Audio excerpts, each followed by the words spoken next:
Nida class में सबसे ऊंची आवाज वाली नहीं थी। ना वो हाथ सबसे पहले उठाती, ना असेंबली में बोलती और ना ही स्टेज पर जाने के लिए रजामंद होती। लेकिन एक चीज थी जो निदा को खामोशी से चुपके से बहुत पसंद थी। वो थी कहानियां।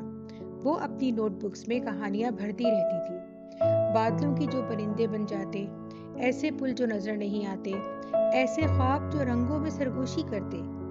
एक दिन उसकी टीचर ने ऐलान किया, हम एक स्टोरी टैलेंट मुकाबला रख रहे हैं। जिसको भी अपनी लिखी हुई कहानी सुनानी हो, वो इस कागज पर अपना नाम लिख दे।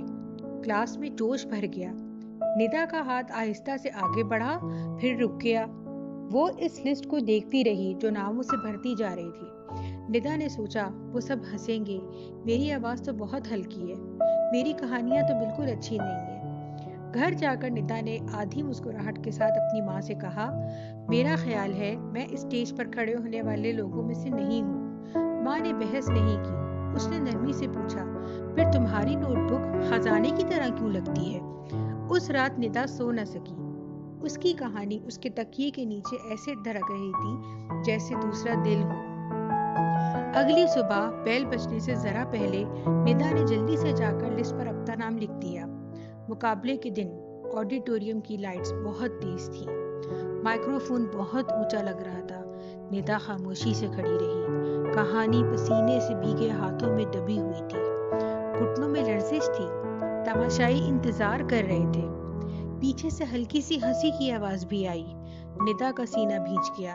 मैं नहीं कर सकती, ये मेरे बस की बात नहीं। फिर उसने सोचा, तकिए के नीचे रखी कहानी, अंधेरे में बहादुरी जैसा एहसास और वो परवास जैसा ख्वाब। निदा ने नजरें उठाई और पढ़ना शुरू किया। आवाज पहले हल्की थी, फिर पुख्ता हुई, कहीं नर्म कहीं जोरदार। जब वो आखिरी लाइन पर पहुंची, हॉल में मुकम्मल खामोशी थी। फिर तालियां बजी, ऊंची नहीं लेकिन सच्ची, मेहरबान।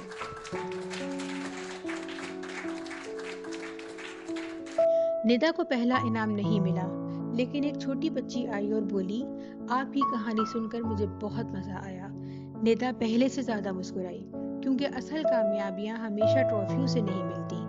कभी कभार वो तब मिलती हैं जब हम खुद पर यकीन करते हैं, चाहे हमारी आवाज कितनी ही हल्की क्यों ना हो।